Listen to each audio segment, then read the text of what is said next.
Well, thank you all very much for coming out on this beautiful day. This is a huge treat for us to be down here. We're so appreciative to Dean Rutherford and his colleagues for having us and to you for coming out. We're going to do questions in a bit, but please feel free to interrupt, throw things, disagree as we go along.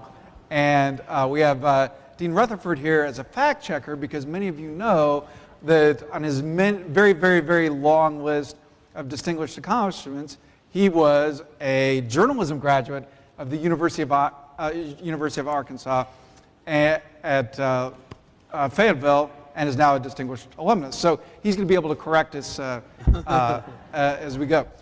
The Palin-Biden debate is a great way to talk about some of the issues that we've been discovering in the amazing change in journalism just from 2004. Jonathan and I learned in what we thought was a time when they used the term continuous news cycle, but in fact, news is very different now, both for the campaigns and for those of us who are covering it, and most of all for the voters who are trying to figure out these two guys, how they're going to pick a president. And President Bush's example is why the campaign is so important, why learning the character of these candidates is so important. Because as you all remember, President Bush ran as someone who was going to have a humble foreign policy, who was going to heal the partisan divide in Washington, and who was going to cut back on government spending. And of course, none of those things occurred, partly because of circumstances, maybe entirely because of circumstances. But the point is, when the American people choose a president, they're basically giving them a blank check. And that's why the character of this person is so important. Now, discovering that is harder all the time. As Jonathan and I were talking about this event, I said to him, if we were to write a book about the changes that are going on in the way that we pick our presidents, what would its title be? And its title would be? Drinking out of a fire hose. And go ahead. It's drinking out of a fire hose. He's going to explain. Because it's just incredible now, the amount of information that we obviously process, but that you folks get too. Think about this. When President Clinton first ran in 1992, there were a handful of publications. I can remember here the campaign was based in Little Rock, and even getting the sort of national papers, they had them faxed in. We flew into the airport today. You can see the New York Times, the Wall Street Journal. It's all right there. Jonathan and I bought Memphis because that's like, But so technology has changed dramatically, and what that's done is it's sort of spawned so many more outlets. I'm thinking about talk radio. I'm thinking about the internet. The profusion of cable news, the emergence of Fox News certainly is part of that. There's just so many more outlets now where you folks get information about news and politics. It can be overwhelming, and I think what's happened is that it has shortened folks' attention spans. So what we think is so dominant and so important last week or even yesterday, tomorrow can be even gone or even forgotten. And this is not just about politics. We came in the airport and I was looking in the magazine stands, and there was a special issue about Michael Phelps. Remember him? And I thought to myself, that feels like it was so long ago. It was late August. It was about a month ago, but it just, because of how fast the pace now has become when it comes to news and information, these things happen so darn fast. So it's tough now to get folks' attention and sort of keep their attention. And I think the political impact on this race of this sort of speeded up cycle is this. Just when you think that you know what's going to happen in the campaign, it changes. You think somebody's dead, they're on the side of the road, there's no way John McCain can ever get this nomination, right? Or there's no way that Barack Obama is ever going to beat the Clintons. No offense here. But it's just impossible, right? Well, guess what? Things can change dramatically and instantaneously. And I would sort of use that example as a cautionary note. John McCain's campaign is not in a great place right now. The economic crisis the past few weeks has been a real challenge for him, and even the most diehard Republicans in Washington, D.C., even folks like Tim Griffin here in the front row, would admit that he is facing a real challenge now. But the fact is, because of this different kind of news cycle now, with 30 days, it's an eternity. And things can happen, events matter. There are 2 more debates left, and he still has an opportunity to really make this a race. So I think that's a great example of how this new media cycle has impacted this race. 30 days ago, one of Ron Fournier's reporters at the AP did a story, Obama on the defensive. And so that's why you just can't know. Now, one thing that this speed of events and this quantity of coverage has done has really changed the players in the media. And our website, Politico.com, tries to get in on that conversation by being a place that the conversation starts, that the seeds of the conventional wisdom are planted before they wind up on the front page of the New York Times. And that's how there's been a real change in the traditional players. The front page of the New York Times is still what it always is. When they do a story about Senator McCain's gambling, everyone is going to see that. And the campaigns are going to react to it, and talk shows are going to book people based on it. But so often now, those traditional media, whether it's your network evening newscast or the big national papers, are in the role of observer, like critiquing and writing about what's gone on all day online and on the air. A great example of this during the primaries, I was about to go on Fox News, and I sent a quick, I think it was the day that Senator Clinton was doing, or Senator Obama was going to do fundraisers in Hollywood. It was his first big trip to Hollywood. You guys remember the narrative that this was supposed to be Clinton territory, and he was going in, taking their money. And so I was about to go on Fox News to talk about this, and I sent an email to the campaign that said, I'm talking about this topic. What are you guys saying about this? They sent an email back, and they said, no, this is the story today. And they had Maureen Dowd's column about talking to some Hollywood moguls. And they said, wait, this is the story today. And I'm like, don't we decide that? But they were right, because sure enough, that's where the conversation was going. So the Clinton campaign attacked, the Obama campaign, and this was back, remember these days when Senator Obama was on his white horse? He was going to be a different kind of politician and was not going to get down in the mud with the other candidates. He was supposed to be running a different kind of campaign. His campaign blazed back with the Clintons, just the sort of regular kind of politics. Somebody called him on this and said, how is it that you're engaging in normal politics? And this is all like in a few hours. This is the same day that I'm going on Fox News. He said, well, I didn't know my campaign was going to do that. I was getting a haircut. And a few minutes later online, somebody posts photos of Senator Obama before the haircut and after the supposed haircut.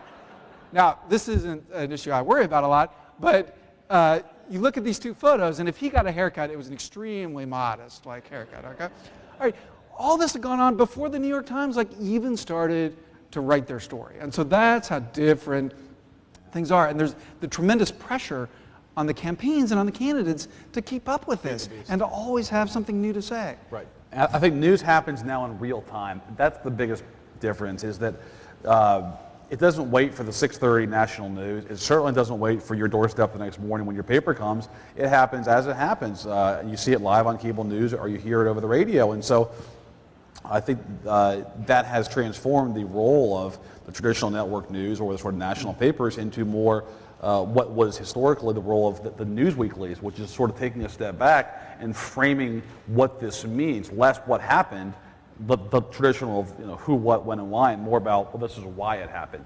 And I think that's really increasingly shaped this race. So let's take Dean Rutherford's cue and put this in the frame of Biden-Palin. Everyone here saw it. What was on reporters' minds as that started? I think that debate was entirely defined by the Katie Couric interviews with Sarah Palin. By the way, can we just pause and say how credible it is that they kept going back for more? They did like 3-4 days of interviews with her. They're a glutton for punishment. The metaphor that I used going into the debate was that there are some NASCAR fans that go to the race because they want to see an accident. They want to see some fishtailing. There are some real NASCAR fans too. I think there were a lot of folks tuning in last night, especially political junkies, who were sort of licking their lips, got a little thing of popcorn, got a drink. We're going to see some reaction tonight, right? Because it could go either side, right? Senator Biden could very easily have said something sexist this is not just Palin, or something unpolitically correct. Joe Biden has a history of putting his foot in his mouth, and certainly Sarah Palin did herself no favors in that Katie Couric interview, and so I think a lot of folks tuned in expecting to see fireworks, and instead they got a fairly substantive debate. And so I think that scrambled the expectations of folks in our business who were writing about the debate, and we instead had to sort of change our frame to more of a vanilla sort of a standard debate story. There's not going to be a YouTube in your email inbox today from a friend or a relative or a neighbor saying, remember this from last night, there's this awkward moment or this sort of painful gaffe. I think that lack of what we call second day stories I think was the most telling part about that debate. And I think what it'll do is instantly return this campaign back to Obama and McCain, and it will sort of, the Biden-Palin will fade back to their traditional secondary roles. But here's the problem for Senator McCain. There were a lot of press stories that picked picked Governor Palin as the winner just because she kept her head above water. Right. But that's not what people are looking for. They're not looking for a driver ed student who doesn't crash. Like, it's fine. It's fine in the context of that one debate. But the problem is that there was no new depth of field that we saw. There was no new insight into why Senator McCain made this choice. And the very difficult question for the McCain campaign to answer is, Governor Bush, George W. Bush, very rightly got credit for picking a running mate who was no help in the campaign. Politically. Yeah. And still isn't. Right. Dick Cheney's not going to get you, you're going to get Wyoming, he's not going to get you Ohio. But he was thought to be a big help in governing.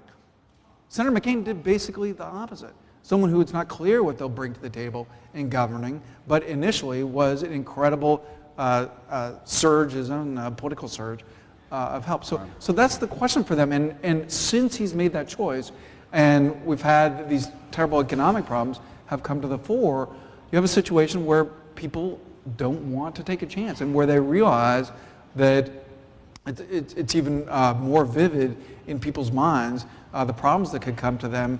Yeah. So that's the sort of longer term problem for the McCain ticket, and why I think that these stories, and Jonathan, you probably read between the lines, but I think a lot of these stories, picking her the winner, were a little bit half-hearted, and certainly they were taking a sort of like narrow view of the field. As President Bush called it in his 2000 campaign, the soft bigotry of low expectations. He was talking about a different topic then, but I think you can apply the same phraseology to Palin's performance last night. I think perhaps a story as big as last night's debate, and I think one that will certainly resonate longer than what happened in St. Louis, is the news that John McCain is pulling out of the state of Michigan.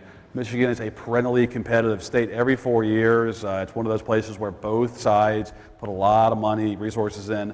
McCain had spent a ton of time in Michigan. I traveled with he and Palin the day after their convention in St. Paul. The first place they went to was it was actually Wisconsin in the morning, but that next night, the Friday after their convention, it was Macomb County, Michigan, home of those fabled Reagan Democrats just outside Detroit. And he really was hoping to put Michigan in play.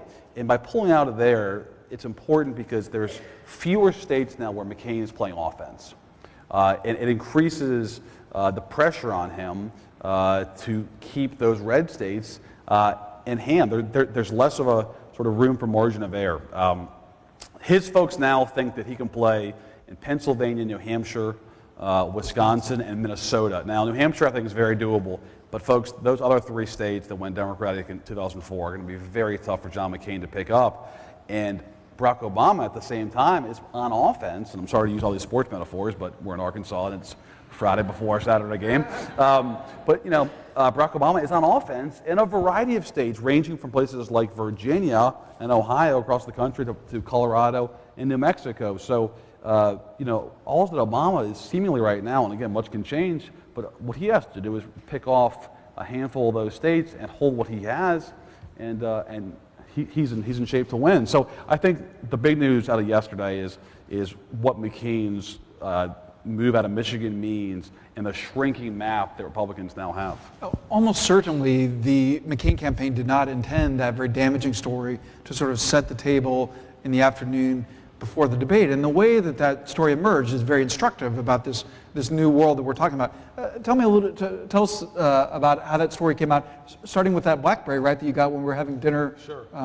Toasted ravioli, right? Right. Jonathan was very into the toasted ravioli. St. Louis. Yeah, right. So last night we arrived. I'm sorry, 2 nights ago we arrived in St. Louis at about 9:45 local time, and I was coming off my plane, got a phone call from a source, told me some extraordinary news that McCain's pulling out of Michigan. Now, at first I didn't really buy it because Michigan's one of those places where they really wanted to do well, spend a lot of time and money. McCain was going back there this week, already had an event on the books. Even if you don't think you can win, like, you have to keep the ruse going. You can't with like show out, weakness like that. Yeah. And so I sort of didn't totally buy it, but pretty good source. So I sent some other emails around and tried to sort of sniff it out. Didn't get too far, and it was, I guess, probably midnight, and then I went to bed and got up yesterday morning and hadn't heard anything more and shot out some more emails, but hadn't really confirmed it. And then we were having lunch at this place in St. Louis, Italian place. Food's a big theme when we're on the road. Yeah. Having toasted raviolis, you got a phone call from a second source saying it's true, McCain's pulling out of Michigan, and so we popped that up, and I think that really sort of changed the day that the McCain campaign had in mind. They had to have a conference call last night with some of their top aides talking about the new electoral map and sort of how they could play. Right, and this is the pressure on these campaigns because Jonathan popped up his story. There was a link on Drudge, America's assignment editor, and so immediately every reporter and their bosses see it. They all start calling the campaign. The campaign started confirming it. And then they scheduled this conference call. But when the spinners for Governor Palin arrived at Washington University at the debate hall, like, instead of talking about how she was going to portray herself as an outsider, as a working mom, whatever they'd planned to say, like, they were trying to explain to us why they're going to move staff and resources to Maine, which they are. Which is hard to believe. But no, I mean, and that sort of gets to the new news cycle that we live in. News happens instantaneously, and these folks have to grapple with that, and it oftentimes gets in the way of their planned messaging. People are always interested in it. Talk about the Drudge Report for a second and why we call him America's assignment editor. By the way, how many people here check the Drudge Report now and then? Right. Wow. It plays a unique role in journalism, but it's played an extraordinary role in this campaign in ways that are not always obvious. Let me just first give a plug to a fantastic book by 2 friends and colleagues of ours, Mark Halperin and John Harris, who've actually, I think, spoken here. It's called The Way to Win, and it actually details... That's The Way to Win. The Way to Win, taking the White House in 2008 on Amazon.com right now. It actually goes into detail about the impact of Drudge quite a bit. So it's by the way, they have a great name for everything that we've been talking about, which is? The Freak Show, right. That sort of gets to this new media environment that we live in. In the old days, what set the tone for coverage was the front page of the New York Times and what was on the top of the 3 national newscasts. And everybody else took their cues from that. The Arkansas Democrat, the Arkansas Gazette, KRK, all the folks down here and across the country. Those days are increasingly diminished. Those outlets still have enormous power, but nowadays, oftentimes, what is on the front page of the Drudge Report is what sets the tone for cable news, which is, as you guys know, on a loop all day, every day. And cable news increasingly is what drives coverage. The best example that I can cite was, do you all remember back in, I think it was May, and this is a bit of a sensitive topic, pardon me, Mr. President, but Senator Clinton was in South Dakota doing an editorial board meeting at the Sioux Falls Argus-Leader, and it was one of these meetings that was taped. No, it was web streaming. It was web streaming, right. And she was talking about why she was staying in the race and was citing past campaigns where the nomination hadn't been decided until late.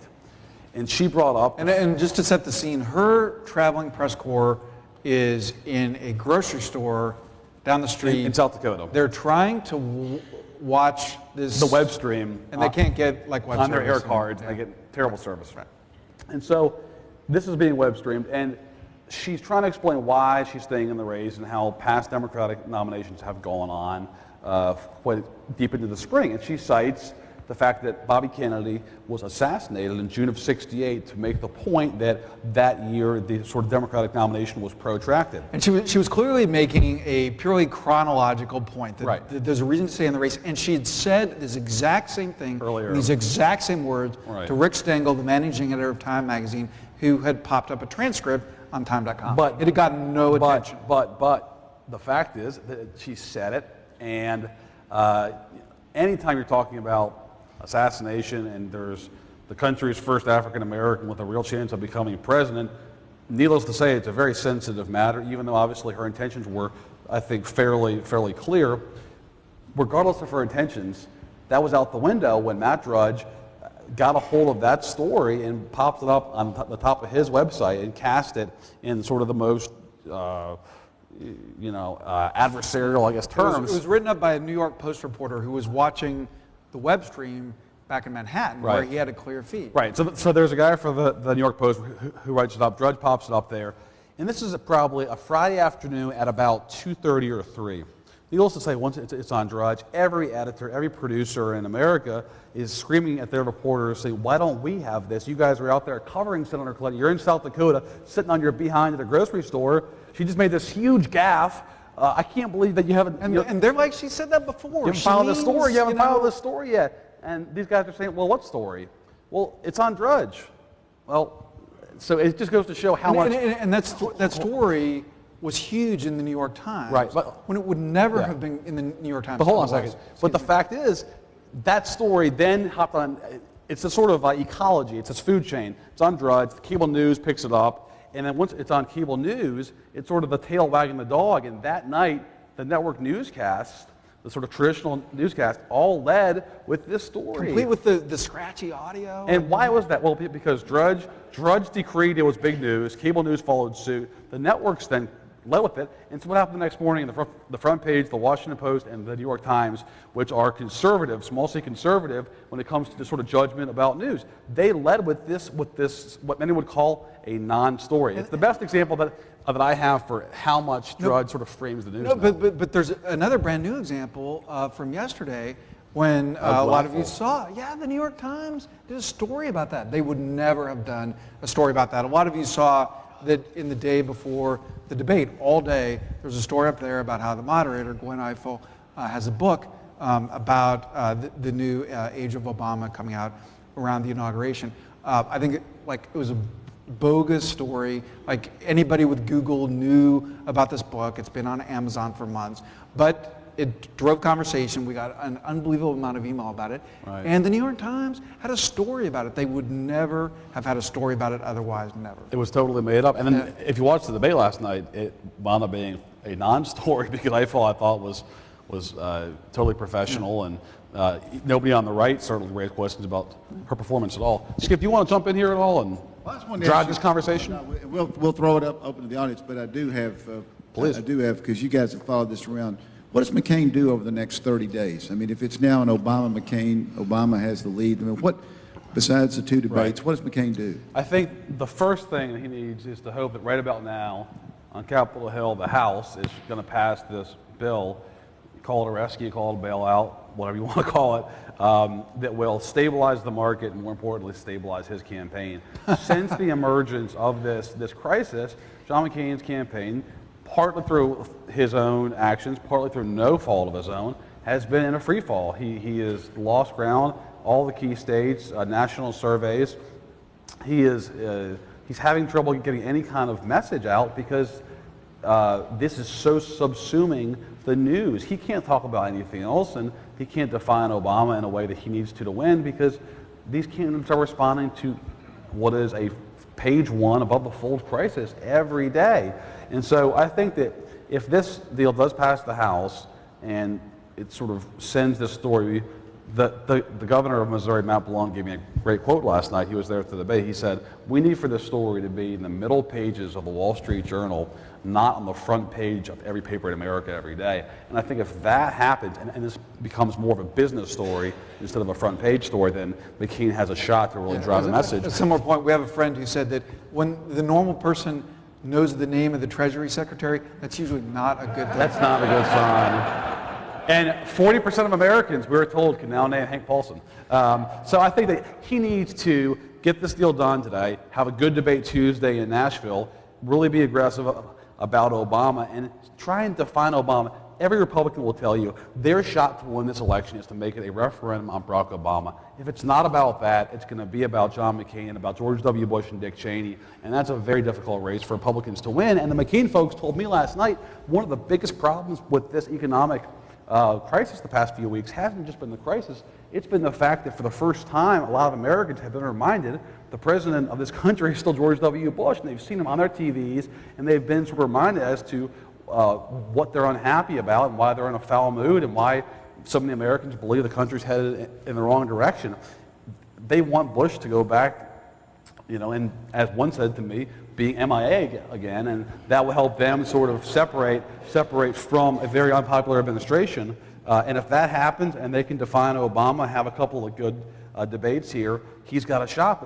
Skip, we were talking about before we came out here on stage, McCain's always been somebody who really does well when campaigns are about leadership and character issues. When it's about those kinds of sort of intangibles, right?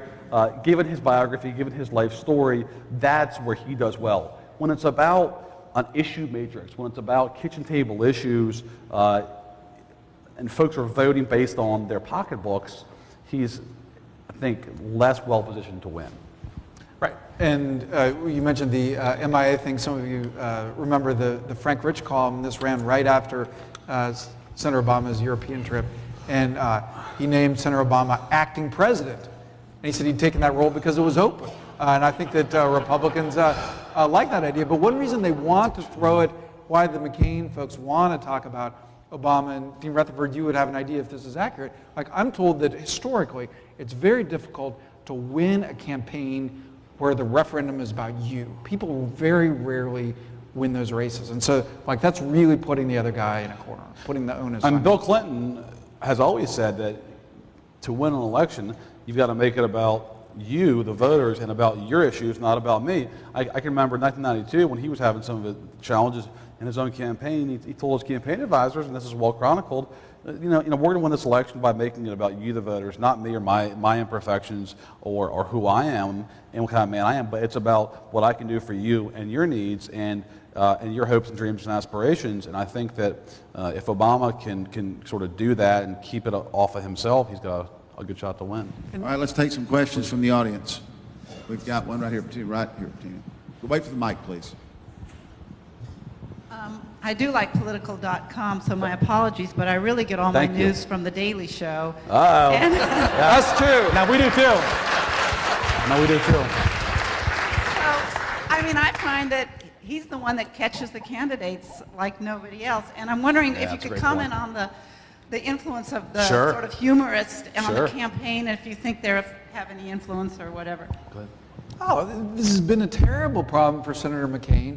It's forever and ever, it was like 9-1 of McCain jokes to Obama jokes. And why is that? On the White House show. Because being old's fair game. Right. That's a good point. That ageism is sort of like the one sort of like it's fair game. Politically incorrect thing. And David Letterman realized long ago that if he said a sentence that had the words John McCain and nap in them, that it would get a laugh every time. It didn't matter what other words were in the sentence. And so he does it every night, and it works for him. And so that helped set the narrative of, instead of this 72-year-old being experienced or someone that you trust or someone who's been there and ready in tough times, it helped in the broad popular culture set the idea that he was old. And with Senator Obama, and partly because there wasn't something obvious to make fun of, like how many times can you do the years, you know? And they would do, for a while, the Messiah complex, but there just weren't as many, and it made a huge difference. No, exactly. And so many young people get their news and information from the Daily Show or the Colbert Report. Or that overstates slightly, but certainly their impressions about these not people. their news. Right. I think that they're sort of getting their straight news from the internet and from the same news sources that most of us are, just more online than in the paper itself. But I think many of their opinions are framed, and the sort of characters of these candidates are cemented by what they're hearing from Colbert and Stewart. And Mike's right about the Obama problem. There was a front page story in the New York Times this summer about comedians struggling because they couldn't make fun of Obama. They were trying to find a way to really get after him, and they sort of couldn't totally figure it out. And for McCain, obviously, it's clear. You just do the old man riff, and why is that fair game? Because everybody's going to be old someday, and so you're not offending necessarily one group. So I do think that McCain has been hurt from his age, just in the sense that it's such an easy caricature, and no matter what he says or does, he sort of has trouble pushing back against that. And these candidates have provided so much fodder. Yesterday at the campaign, yesterday at the debate, there was a student who was carrying a banner that said, Tina Fey 08. All right, further questions? Any other questions, Rick? Yes, right here. Here you go, take mine. My question is, earlier this week, you mentioned the Katie Couric interview. Yeah. There was an interview where McCain sat in with Sarah Palin. Right. And Couric was trying to ask her about the question in Philadelphia.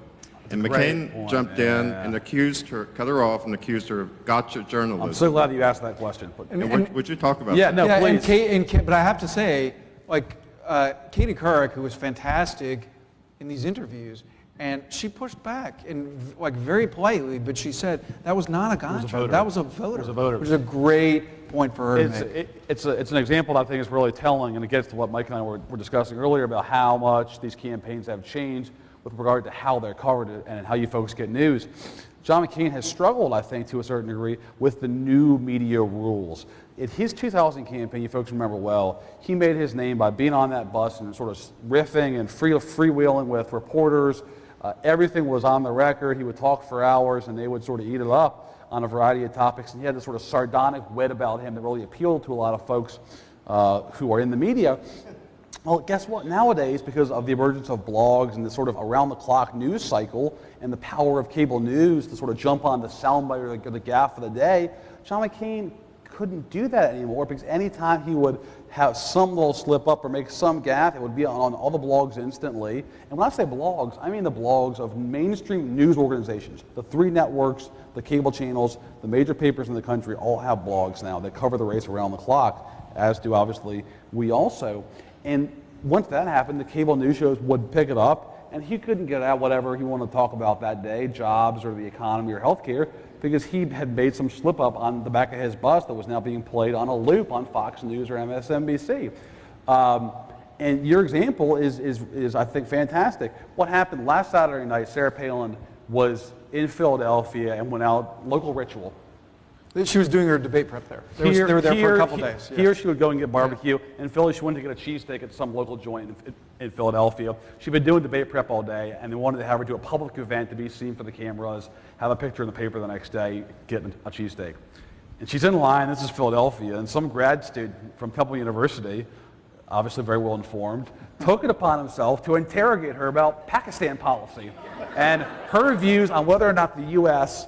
should follow al-Qaeda if they cross the border from Afghanistan into Pakistan, a very serious issue, very delicate matter. And she tried to answer the question and veered away from McCain's stated views on the matter. And so when Katie Couric brought this incident up, John McCain was incredulous. He said, she was at a pizza parlor, I think. You know, he had it wrong. A pizza parlor. He couldn't understand the fact that nowadays news can be made anywhere, anytime, even in line Saturday night in Philly for a cheesesteak, because what happened was they wanted to get those pictures of her there doing the sort of local deal, and a producer for CNN, very smart guy, and his cameraman were there, picked it up, and obviously it went just like that out there. But the fact is now is that is fair game, and both sides do it. And they take advantage of these sort of opportunities now to catch these candidates saying anything. It makes them a lot more guarded and a lot more careful. But the candidates who are rewarded and who are successful are the ones who recognize the rules of the game have changed and they have to behave forthwith. Any question right here? Here you go. Breaking news. Breaking news, 263, 171, it passed. Good day for John McCain, according to these guys. I'm the Helen Thomas of the school here. Thank you for having us. As the news that you've talked about, Yeah. I want to know, what was the international press this morning? I know that you talked primarily about what's going on in the continental United States, but because the United States is a leader in the world, I didn't have a chance to check to see what the London Times and the other papers said about the debate last night and the image of Arkansas. Yeah, I think we're going to get that in the morning because of the time differences. They didn't really pick up on it as much as they do, but every morning I look at that, and in the morning I do something on Politico. It's called Playbook that looks ahead to what's going to be read it. It's very good, what's going to be making news that day, and we do a section, how they see us. And we look at these stories, and it's been very fascinating because there's huge interest in Senator Obama abroad. Now, Governor Palin hasn't really quite translated. There's a fascination, though. I mean, there's a curiosity and a fascination. I'll tell you, at the debate in Oxford, Mississippi last Friday, and certainly last night in St. Louis, the amount of foreign press at these debates, there's hundreds of reporters there, and the folks that Swedish TV, we don't recognize at all because there's just this intense interest from all over the globe, and they don't typically have great access to the candidates because there's no incentive for the campaigns to give these folks any kind of access at all because there's no votes in Finland that we know of. And so they all come to these debates because they can get credentials, and it's just fascinating. You're seeing some guy doing a stand-up for BBC or Sky TV, and it's just a very, very different kind of environment, but it does remind us of just how important this election is and how many folks around the world are watching this. Yeah, because you have the combination of these fascinating characters, and Ms. Thomas, right? Yeah. Okay. Yes, ma'am. Oh, sure. Still is. Still has her front row seat. She is the Helen Thomas of the Clinton School. She's on the front row and usually gets the first question, so there's a lot. There you go. You can say thank you, Mr. Dean. All right, first we got one right back here. Would you just wait for the mic, please? And while you're waiting, what I was just going to say is you have these combination of these amazing characters and the point she was making about how the United States is the leader of the free world. Now, interestingly, the cover of The Economist that's out today it's called The World on a Precipice. Shows a guy looking over a cliff and talking about whether the danger for the next administration that the financial crisis will help diminish the U.S. standing. So that's like another of the big jobs that's in the inbox of President 44. My question is a process question from last night. We love process. My 83-year-old mother called me this morning and said, "Son, why didn't Sarah Palin have to answer the question she was asked?" And I didn't know the answer to that. Maybe since you were there, you were prepped on the protocol because I couldn't answer her. Now, I will have to say that she would vote Democratic if Satan was on the ticket, but that's not really what my question is. Mom, very astute observer. ABC's Jake Tapper, one of our favorites, counted, and he says that there were at least 10 times that Governor Palin didn't answer, and he said there were at least 6 times that Senator Biden didn't answer. So there was a little bit of that on both sides. What I think you'll see a lot, there's already a lot of buzz about this on the sort of liberal blogs, and something I think you'll hear conversation about in the next few days is the place where this was clearest and the place where the one question, as one commentator said, where she clearly had not prepared was when they asked her, ironically enough, the role of the vice president. And they asked her about Vice President Cheney's view of it. And her answer, if you read it, somebody was calling it the word salad. And I think you'll see, it sort of passed last night. We did point to it in a piece that we did this morning, and as a contrast between the crisp, specific answers of Senator Biden and her more generalized answers. But I have one caveat, and that is that by and large, her answers, where his were specific, hers talked about big themes and her big view of things. partly by necessity, but partly by strategy. And that is because she's trying to reach hardworking moms in no longer Michigan, but in Wisconsin, Pennsylvania, other places. And I have to remind these like smarty pants commentators, like they are not her target audience. The New Yorker yesterday endorsed Obama. Talk about you can't make it up. But that's not what they need. It's not worth being fought. Right, exactly. And so the people in this room are not the target audience for Governor Palin. The target, right? Right. Well, Tim is. If she doesn't have him, she could just go back to Alaska. That's a big problem. Go moose hunting. Right, exactly. I think just real fast, too, she was clearly told by the McCain campaign, her advisors, don't answer the questions. Look into that camera, get out your message, sort of advocate for what we want to be talking And she was about, and successful go at after that. Barack Obama and try and drive a wedge between Obama and Biden. Right. And I think that to that kept her out of extent, trouble. right, it was a safe, cautious strategy, and I think it worked about as well as they could have hoped. We got one back here, Max. Nobody here at the back, right there. You mentioned liberal blogs. Back in the 80s, I think in 90s, most people said talk radio, and probably Rush Limbaugh in particular, were important in the development of the Republicans' resurgence. This week, liberal blogs, national liberal blogs, have been taking a lot of credit for Democratic resurgence. Do you think that's true? If it is true, why have the conservatives not done as well? And may we ask you real quickly, like, do you have a favorite, or is there one you focus on? I think Coase was the one that was advancing the theory. Yeah, I do think that the comparison to conservative talk radio and sort of the liberal net roots, as they're called, is in many ways an apt one.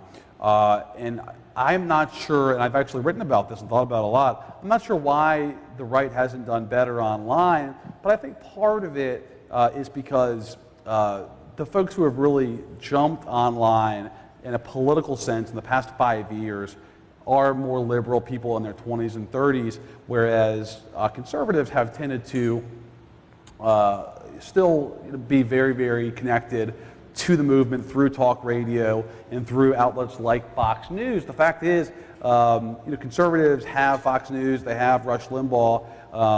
They don't necessarily need a whole lot of websites to sort of reinforce their messaging. But there are a lot of folks that we know who think that they've got to do some catching up here. And I do think if Obama wins this election, you will see a huge effort in the next couple of years to try and reach parity on the right with where the sort of left is online. Now, I wouldn't overestimate how powerful the net roots are as far as the Democratic Party.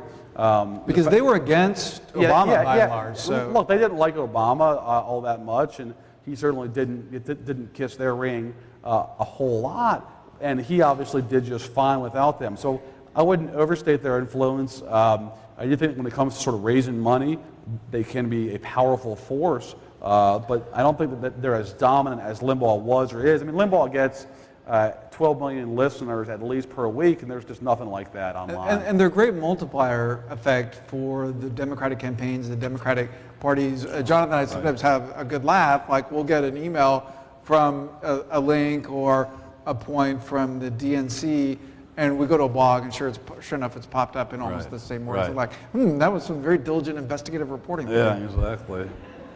Question. David, you got one right there, then we'll get to you. Okay, go ahead, right there. Wes.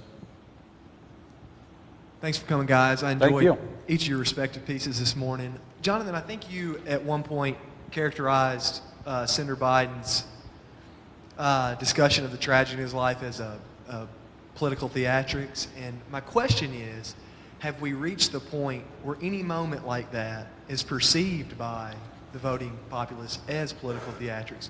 Or alternatively, as it did with me, do those type of moments still resonate occasionally? Yeah. Well, just to be candid, I didn't call it that. So it may have been somebody else, But it's a fair question. Let's just answer. No, of course. It's fine. And it's not a big deal at all.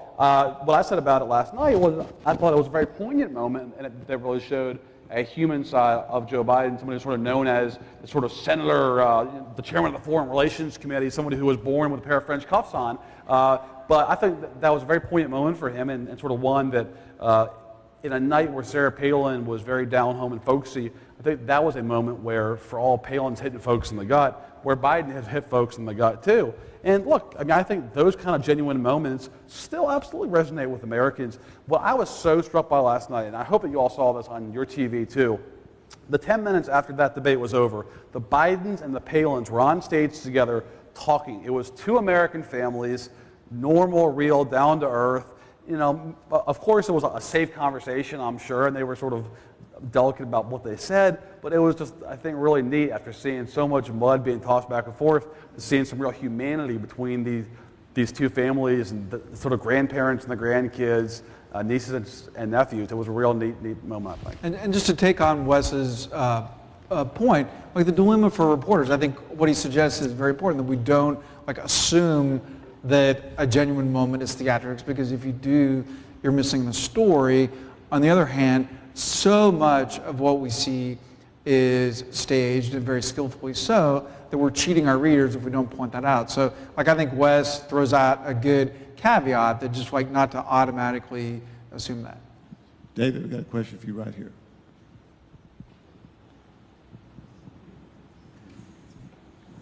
I think a lot of people that read your publication were really surprised in just how quickly it has become part of, you know, setting the tone for the campaign. Jonathan, obviously your work, and Mike, everybody reads your playbook. My question is, what happens next? Where's the Politico going? What do you think the next evolution for political journalism is? And I know you guys probably think a lot about that, and I'd be interested in your thoughts. Yeah, no, thank you for your question. We have thought a lot about this, and our formula has been to try to lead the conversation, to have people like Jonathan Martin who can break news like the Michigan story and provide fodder that's then chewed over by some of the other outlets we've talked about here, whether it's the blogs or late night TV.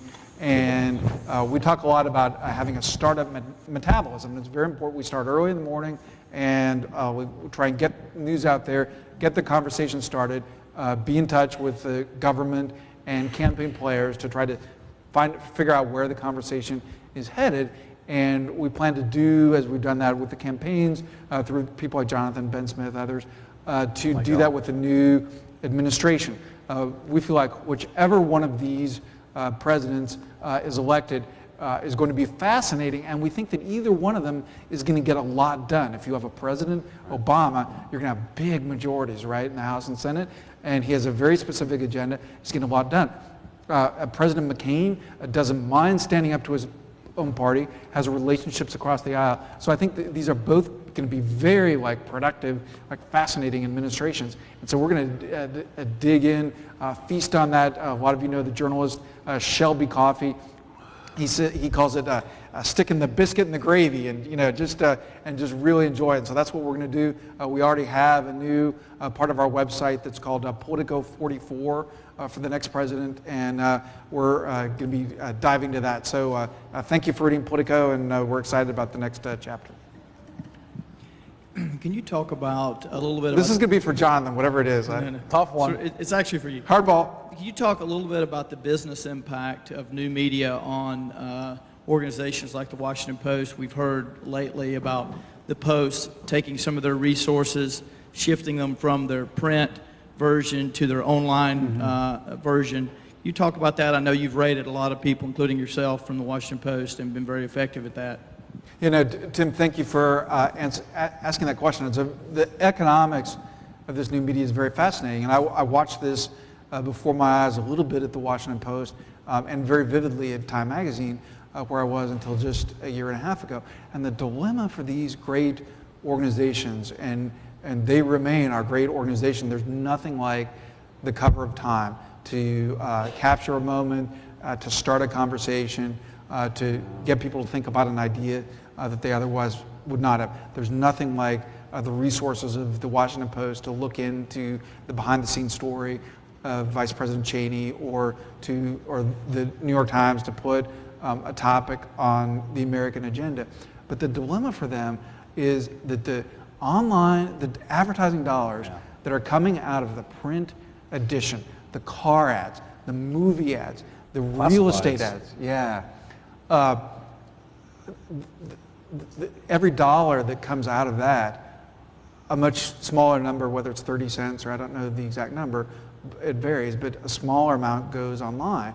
And so these organizations have bigger audiences than ever. Michael Grunwald of Time Magazine this week won a prize for understanding government, which I think is a great thing to have a prize for his work about New Orleans and why those levees failed and why it was foreseeable. And more people than ever can see that work because Time.com can be read around the world. The Washington Post has quantified the fact that many, many, many millions more people read Washington journalism than they used to. And yet paying for it is a problem. Because you're losing these car ads and these movie ads and these house ads, it makes it very difficult to pay for bureaus in Berlin and Paris and Iraq. And exactly how that's going to be done has not been worked out. You're trying to figure out how to do more with less, and that's a very, very tough challenge. And also, how do you recoup that money? And there is some money to be found in online ads. The challenge of the internet when it comes to news is this. We've all grown up with the internet in the way that we expect news and information to be free. If you all come to a website and they ask you for a password, I don't deal with that, you get frustrated. Even if it's putting in your name or a password, it's just still kind of a hassle, right? People expect news to be free online because it's always been free online. If you had to pay tomorrow for some premium content, you might just go somewhere else to find that information. And so they can't charge for content, and they're trying to charge for ads online, but the revenue that you make from ads online is nothing near what you would get from a full-page ad from a JCPenney or Lord & Taylor or what have you. And somebody will crack this code, because what they do is too important to our society, but something that we're watching before our eyes, because no one has found the formula. Figure it out, Guys, we have a group of students here at the Clinton School that meet regularly. We call the Political Animals Caucus. And we meet once a week where we talk about political issues and project elections, project campaigns. Let me ask you two questions that we will ask our caucus. Sure. Number one, this one we ask on an ongoing basis, can you offer a projection on the Electoral College?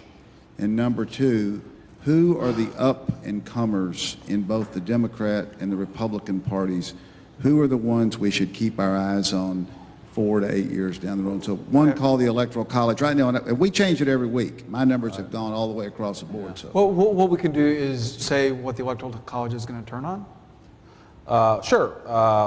I think that it's going to be in large part about who figures out how to deliver an economic message that will reassure Americans that we can get the country moving again.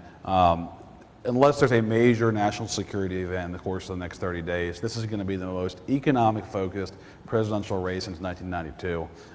So whichever of these candidates can really hammer that home, I think will be successful. Let me answer your question this way, talking about states, because that's sort of how I approach it. Obviously, with McCain out of Michigan now, his offensive targets, places that John Kerry won last time, are really down to New Hampshire, Pennsylvania, Minnesota, and Wisconsin. And of those four, his campaign believes New Hampshire is his best bet. The problem with New Hampshire, there's only 4 electoral votes there, so it's not a big prize. After that, I think Pennsylvania offers them a real opportunity, but that's much more of a challenge than New Hampshire. Obama is leading in the polls there. Further down are Wisconsin and then Minnesota, 2 upper Midwest states that the McCain folks believe they have a shot at, but that have a progressive tradition, are racially tolerant, places that Obama did very well in during the Democratic primary, and they have really turned against the war and against President Bush very, very sharply. So again, McCain has less turf now to really pick up from where John Kerry won in 2004. Turning it around, Barack Obama's got a much broader map. Places like where I'm from in Virginia, hasn't gone Democrat since 1964. Barack Obama is making a hard push there. He'll be in Newport News down in the Tidewater region tomorrow. It's remarkable. The state's really in play.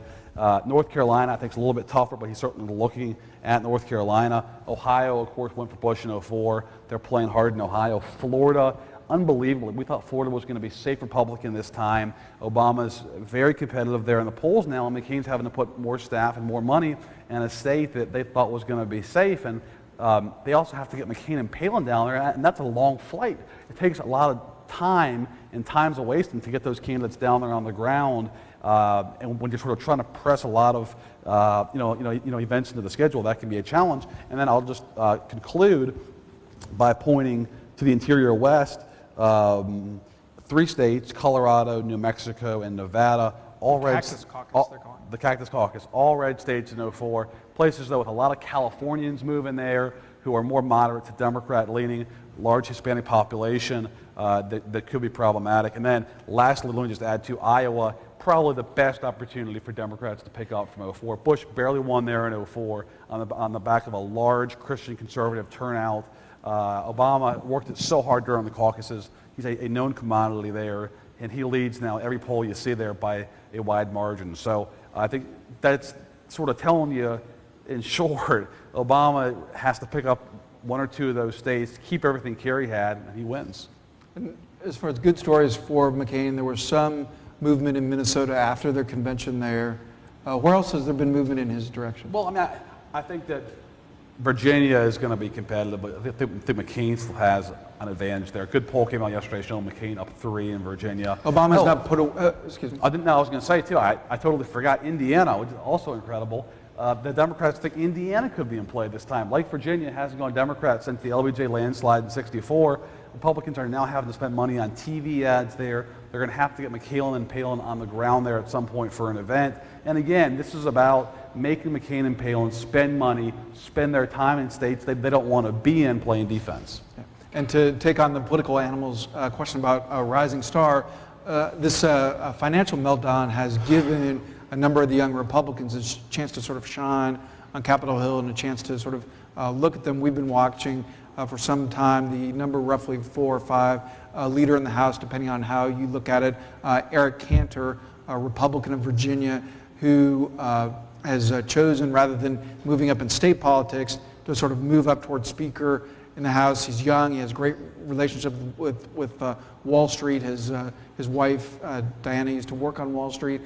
He spent a lot of time traveling around the country for other members, so he has those relationships. So he's almost certainly one of the next leaders in Congress.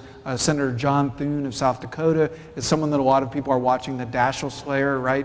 The second time unseated Senator Daschle. He's someone that certainly will be at the top of the great mentioners list for 2012. 2012, I certainly think we can expect to see Governor Romney back again, with the economy being the top issue, and with Michigan now being out of play. You're going to hear a lot of second guessing about the Romney issue. Governor Huckabee unquestionably wants to make another run at it. Who are on the Democratic side? Yeah, let me give you 3 Democrats that I think are really going to be stars. 2 of them in Congress and 1 of them a governor. Debbie Wasserman Schultz, who's from South Florida, who's in the House, really impressive. I think she's now in her 3rd term, I want to say, and is already on the Appropriations Committee, which is no small feat.